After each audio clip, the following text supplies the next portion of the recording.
Имах мечта, като дойдох в Америка, да си купя компютър, да уча в Америка и да си купя кола. И за една година си ги сбъднах и трите.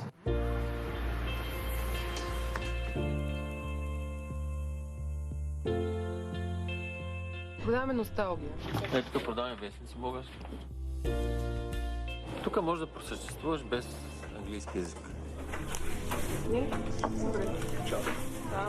Колко магазини имате из Щатите? 3. Четвърти правим. Тук продаваме неща, които дори в България не са виждали. Кои? Например, карамел му бомбони. А това спомняте ли си? Това не го помня, че беше отвратително. Да, обаче тук е или пък в Петаковка. Ние отиваме там, където има общност. Тук сме, където сме, защото тук е църквата, имаш едно заведение, друго заведение, имаш много българи тук живеят. Там имаме едни домати, които са наистина хубави, като български домати. Хората съвсем откровенно ме питат, тия домати от България ли идват? Или българи ли ги гледат? Тук, например, ако нещо ти трябва, бак пулвер да ти трябва, като не знаеш как е бак пулвер, да отидеш в среща в американския магазин, идваш тук и го намираш. Това го направих само защото хората по едно време ме питаха за празни теники от сирене, в които да варят буркани. И аз реших леко на майтап, но не съвсем, да ги поръчаме. И купуват ли? Да. Ние сме всичките икономически иммигранти. Всички може да смятаме тук при всички случаи. Това е първото, което се научаваш. Преди да научиш английски, да можеш да смяташ. Всички сме дошли за пари. Това не е общия знаменател. Ти към какво се стремиш?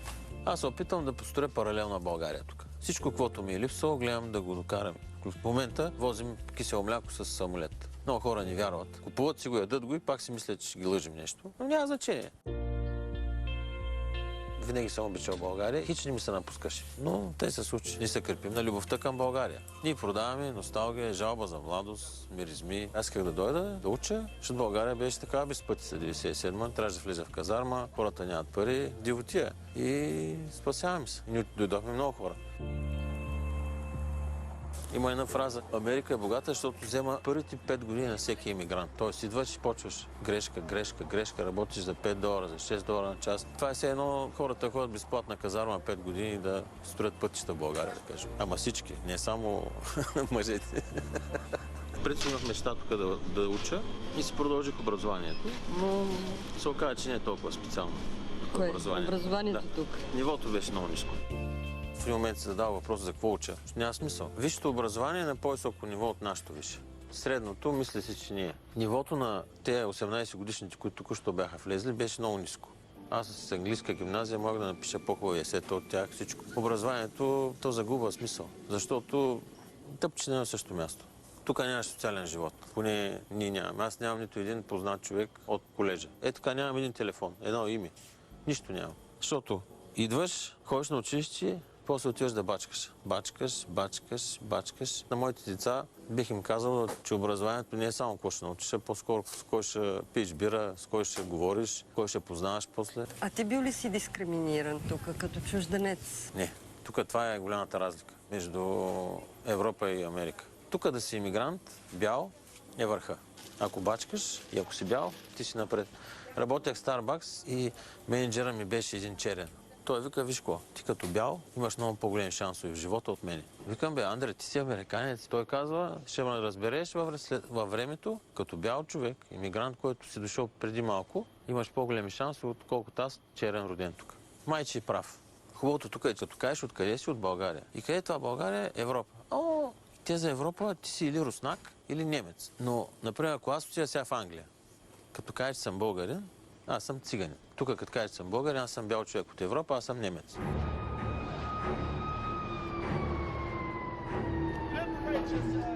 Ами расизма го доосъзнах после в Атлантиците, защото в същото лято, първата седмица, когато бях събрал $500, ми влезе един черен в стаята и ме обра. Аз съм заспал и в една така чантичка, където се носи на кръста, съм се завил на ръката. Изведнъж се събуждам, някакъв черен влязъл вътре. Срещу мен стои, сложи ми на възглавница отзад, удари ме тук, само ми дръпна чантичката и изчезна. Няма на кой се оплаче. Има една магистрала, 290 се казват, че от това отдолу, по-надолу там не се слиза. Там всеки уикенд се убиват около 10-15 човека. Никой не ходи, но никой нищо не прави за тях. Но когато дойдат избори, съответно, те ги използват. Абсолютно същата е схемата. Тук с черните, там при нас с циганите. Една трета от престъпленията там се разкриват само. Тоест спокойно, сега мога да отидем тримата, да застрелям аз двамата и вероятността да ме хванат е 30%. Ти като имаш такъв ужас, там ти е толкова полиция има. Сега по хубавите квартали всеки може. И почваш да мислиш как да се преместиш в друг квартал, защото ти си забит там, където живееш, там учиш. Училищата са безплатни, ама ги плащаш чрез данъци на къщата. Сега като си купуваш къща, гледаш първо. Какви училища има там? Десятки. Най-хубавите училища възможни. Окей, скъпи са къщите, скъпи са данъците, ами докато децата, които учиш, там ще живеем, после се махаме, защото няма смисъл. Ние напред си купихме къща, данъци са 16 000 долара на година. Много е. Тоест тук всичко се определя, ако имаш деца, от това къде ще учат, защото това им определя средата, бъдещето и всичко останало. Да. Какво ти липсваше на теб тук? От какво започна? Започна от сиренето. Липсваше ти? Купихме си една тиникия сирене от един албанец. Няма един месец и изядохме цялата тиникия. Тя струва 72 долара. Ми се стори много скъпо. И имах един приятел, който търгуваше с вино. Викаме, дай да направим някаква търговия, нещо да вкараме сирене. И аз почнах, малък беше контейнера, около 10 тона е било сирене. Таман бях завършил колеж, имах да давам пари. Толкова ли лесно го продадохте, колкото очаквах? Не. Много трудно беше. Един от първите ми ходове беше, заемам си едно камионче, отивам във Вашингтон, защото имаше българска църква там. И познавах хора там, заставам пред църквата, написах една приказка за българското сирене. То е абсурдно, хората отиват на църква, аз им раздавам тая приказка, там за трима приятели, те емигранти били в Америка. Единият казал, бе, ние българите в Америка, като съберем, бягаме един от друг. Другия казал, не е само религията на събира, трети казал, не е само сиренето, нали? Хората след църква такива гледат, какъв е той? Обаче сиренето го продавахме ефтино. И те почнаха да се купуват. Обаче от това упражнение нямаше никаква печалба. И тогава бяха много тежки нощите. Всяка вечер просто си виках, къде се фанах на тая дивотия. Един каза, прати ми 4 кг тиникия по почтата. Тогава разбрах, че аз мога, все пак, мога да пратя сирене по почтата. Ние го правим. Това е ни основният бизнес, все пак. И започнахме да пращаме пакети. В началото използвах кашони, такива, кой има от телевизор, нещо кашони, такива, за да не даваме пари за това.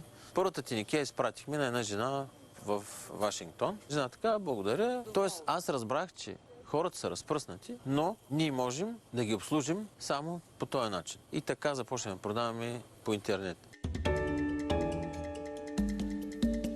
Минахте ли първия милион? Не мога да знам, защото не знам на колко би се оценил този бизнес. Ако трябва да се надлъгвам с някоя банка, съм го минал. А кога разбрахте, че сте успял? Разбрах, че съм успял, може би 2-3 години след 2001.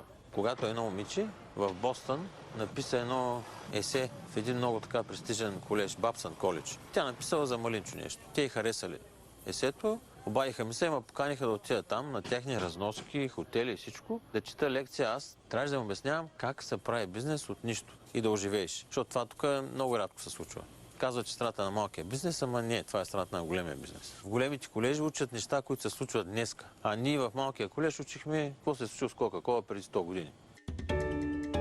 Току-що завършил университет, идваш тук и почваш от АБ. А аз поне знаех английски. Имаше хора и това не знаех. Ти си учил за счетоводител, идваш, почваш да носиш чини. Тоест ти правиш 100 крачки назад и пак почваш от нулата. Но не се оплакваш, защото в края на краищата изкарваш пари, помагаш на семейството, пращаш пари за България. Ние ако не сме, вие ще умрете от гладове в България. Вие се държите само на такива като нас. Ние кои ние? Вие в България, които живеете. Тоест България ще загине, ако нас няма. Но ние не се разглеждаме като гастарбайтери. Пък вие не разглеждате като такива. Защото ние не сме на гости, ние тук живеем.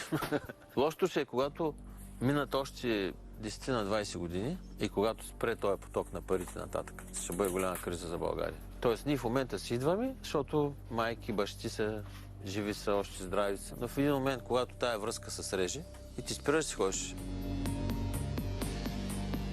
Големият въпрос, който аз си задаваме, ние си заминахме. Кой ще дойде на нашето място там? Откъде ще дойдат хората? Очевидно не се раждат нови. Значи трябва да влезе някаква емигрантска вълна. Имаш ли усещане, че наистина има изтичане на мозъци? Разбира се, че той мозъка изтече. Не има, той свърси. Защо българина не полага тия усилия за успеха си в България? Защото нямаш възможност. Първо, държавата е бедна. В Винса на първата лекция по финанси влезе професора и каза, колеги, знаете защо България е бедна? И не знаем. Защото е бедна. Точка. От една бедна държава няма как да стане богат. Тук печатат парите. Значи тук винаги ще е богата държава. За тебе какво е успех? Да си сбъдваш мечтите и да намираш нови. Но трябва да намираш нови, защото трябва нещо да крепи. То успеха не е в първата стъпка. Първата стъпка всеки може да направи. Успеха е да го продължиш и нещо, дори да няма смисъл. Защото това е най-важното. Защото хората в началото си викаха, какво е това малинчо? Вие базик ли си правите с нас? Okay. То звучи малко смешно. Ми смешно, обаче, като го слушаха сега 15 години, вече малинчо значи нещо за тях. Разбираш ли? А то що малинчо? Калинчо, малинчо. Няма как да го забравиш. Името точно така е измислено. Игриво, детско, на майтап, обаче той беше голямо падение. Но ако това нещо не го подпреш отзад, с много работа, всеки ден да отваряш, да изгряваш, да ти повярват хората, нищо не става. Това е паралелна България. Дали по-добра, не знам. Не е по-красива в всички случаи. Тоест всяко лято, като се прибираме, разбираме колко сме прецакани, но... Ти с какво се идентифицираш? Като искаш да кажеш, че си българин? Значи совче сирене, баница, луканка и обикновени бисквити, тези сините. Ние реално обичаме повече България и нищо не искаме от нея. Ние само даваме. Има вероятност България да стане като Флорида, тук, както е един пенсионерски щат. И ние като станем на по 60-70 години, се приберем в България. С американските пенсии? С постоянния пенсии. Големият въпрос на България е кой ще дойде на нашето място. Това е. Сирийци или какви са там? Кой ще застане там в този северо-западна България, която в момента е западнала и много други места? Кой ще напълни селата? Какво ще се случи в тези села? Ама ето ти не би се върнал. Не бих се върнал за момента. Ще няма какво да правя там. Аз тук построих едно нещо, дето да отида в България да го гледам отдалеко. Няма смисъл.